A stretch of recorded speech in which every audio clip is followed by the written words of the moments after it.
Magandang araw po muli sa inyo mga kapatid ko kay Kristo na magkakasama tayo na nakikinig ng aral mula sa Diyos at hindi dapat ito ang kinig na galing sa sarili. Kung tayo naman po ay ginagamit ng Diyos bilang bibig niya, sinisigurado po natin hindi sa ating sarili galing kundi galing po ito sa mga conviction at message ng Lord through the Holy Spirit. Mahirap unawain, subalit ang Holy Spirit po ay nag-ooperate sa buhay ng isang tao through dictating, through guiding, through explaining. Hindi po iyan iniisip ng tao, kung anong inangaral niya, kung ano ang kanyang tatalakayin. Well, pagdating po sa pagbati ng mga kapatid kay Kristo, kapag ina-address po nila Pedro o Pablo ang kanilang mga kapatid sa iba't ibang mga lugar gaya ng Galacia, Thessalonica, Corinto o susulat sila kay Tito, kay Timoteo, kay Pilemon, lagi nilang ina-address yung sa mga kapatid na nasa ganito, na nasa ganyan.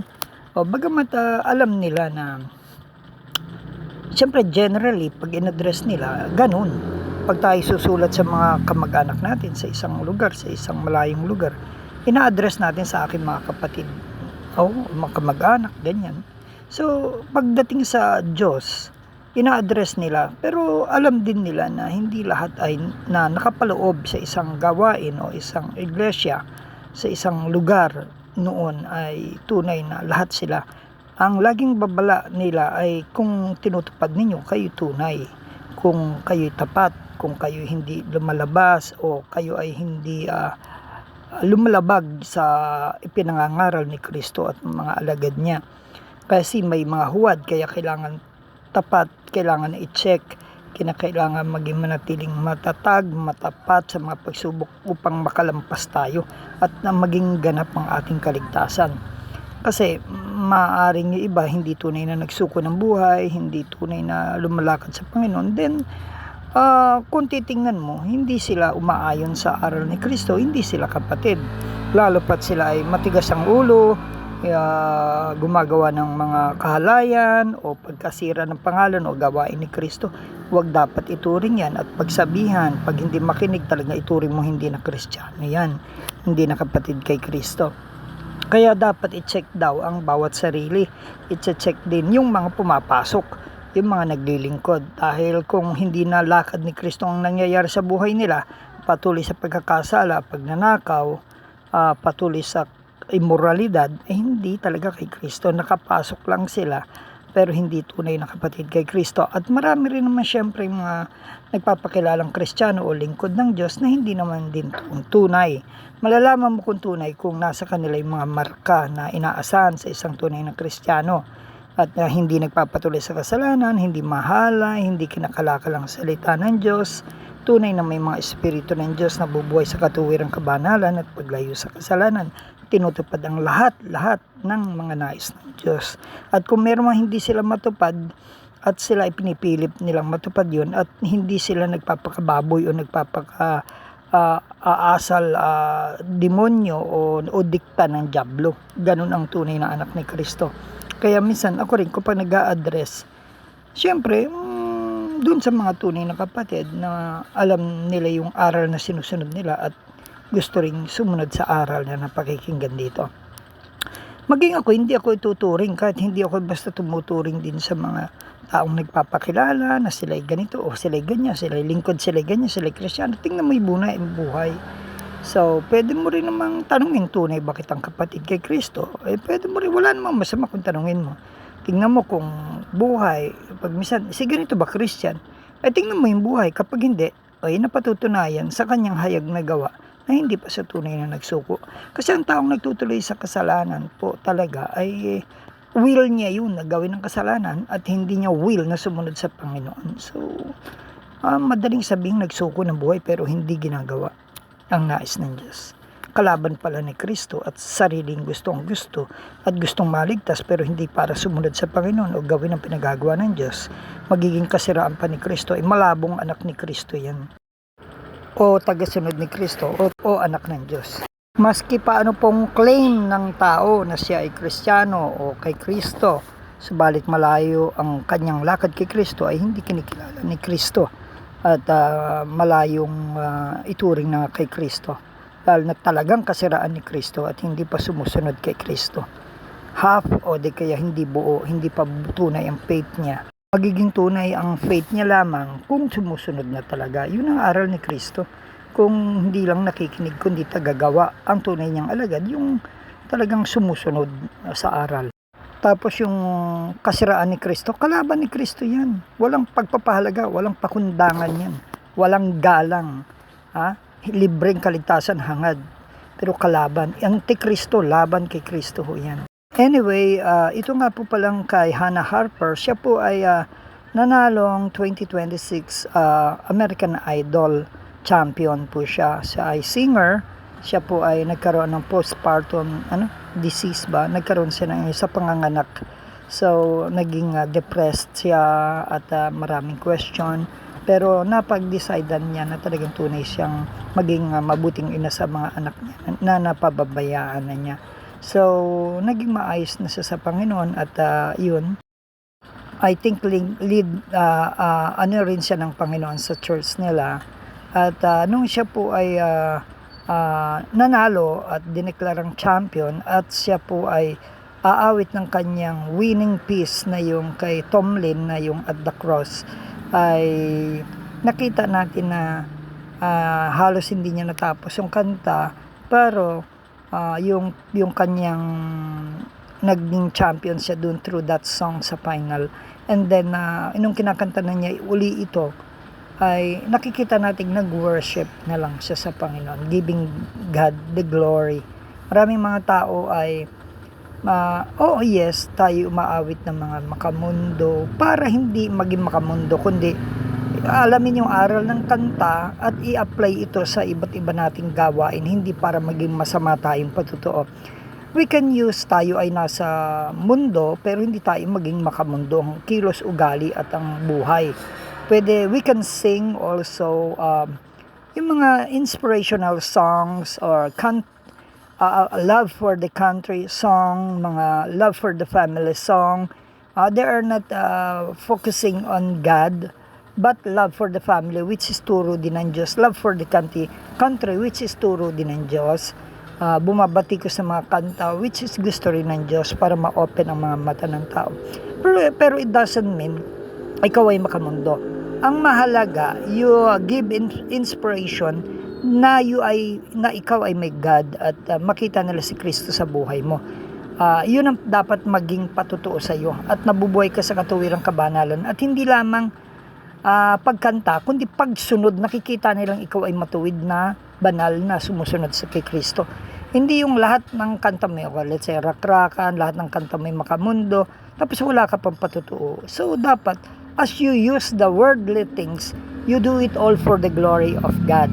So, kung ikaw ay may trabaho, dapat na makita naman sa iyo ang pamumuhay Kristiyano, hindi yung, kasi kung talagang kay Kristo ka, sangguniang bayan ka, mapa-mayor ka, mapa-vice mayor ka, mapa-principal ka, nasa bangko ka nagtatrabaho, nasa barangay ka nagtatrabaho, mapa-teacher ka, saan ka, talagang layunin mo nang sumunod kay Kristo. Hindi na yung ikaw pa na naman ang masusunod, yung ang yabang-yabang mo. Wala namang makitang Kristong isinishare ka sa ibang tao because wala naman talagang Kristo sa buhay mo. Nakaalam ka lang ng tungkol kay Kristo, kilala mo na si Kristo. Nakaalam ka lang ng tungkol sa buhay ni Kristo, kilala mo siya by the Bible, pero hindi mo siya kilala as God operating in your life. So, dahil if God is really, truly operating in your life, si Christ, disin sana'y nakikita si Kristo, disin sana'y labas ng bibig mo siya, disin sana'y hindi ka babisyo na makamundo, hindi ka may libangang makamundo, disin sana'y sa mga kailangan na makita si Kristo sa panahong may mga nanghihina, may mga taong walang Diyos na kailangan bahaginan, palakasin, disin sana'y andun ka. Hindi ka nandyan sa mga opisina ng pribado o gobyerno para maging masamang patutuo, kundi maging ilaw. Yun ang mga anak na ni Kristo. Pero kung magiging ilaw ka lang doon lamang sa simbahan, iglesia nyo para magpakitang gilas o kumanta-kanta, pikit-pikit taas kamay sa Diyos, pero pagdating sa lugar na dapat kang makita ng nakatataas sa iyo ng ibang tao, kung paano mabuhay isang Kristiyanong matuwid, ay dapat doon ka nakikita, nagsashine ka. Ang loob ng iglesia ay palakasan o pagpapalakas at hindi payabangan, hindi yan na labasan ng galing, hindi yan para magsisilang ng kasalanan at tuloy gawin sa buong isang linggo o isang buong taon. Hindi ho yan. Hindi yan na labasan ng galing para makabayad ka sa kasalanan ginagawa mo. Yan ay upang makapagsamba ng tunay na pagsambang katanggap-tanggap sa Diyos. Dahil hindi naman lahat ng pagsamba, pagkanta, pag-aawit, pananalangin, paghingi ng tawad ay katanggap-tanggap sa Diyos. Hindi, may baboy na panalangin, tandaan nyo, may baboy na hindi tinatanggap na panalangin ang Diyos. Yung punong-puno ng kasalanan na hindi nagbabago. At yan ay napakikita sa mga tao, kaya walang maaniwala o maakay. So, tayo itinawag ng Panginoong Jesucristo sa kabanalan ng Diyos, sa kabanalan, katuwiran, hindi sa kasamaan, dahil diablo ang sinusundan natin pag tayo nagpapatuloy sa kasamaan.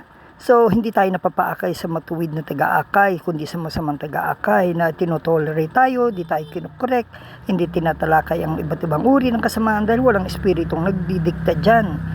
At meron mang maisip ng kabanalan, ayaw niya ipangaral kasi nga, baka man-pleaser siya, matatamaan, hindi mapagbabago, masisira yung samahang binuo nila sa mundo. Pero kung Diyos ang gusto mong mapalapit sila, tinatalakay mo yan at nakikinig kang mabuti sa sinasabi ng Diyos na kinarumumuhian ng Diyos, ng Holy Spirit na kasalanan, at siya mong ipangangaral at maituwid sila upang maging karapat-dapat sila sa Diyos.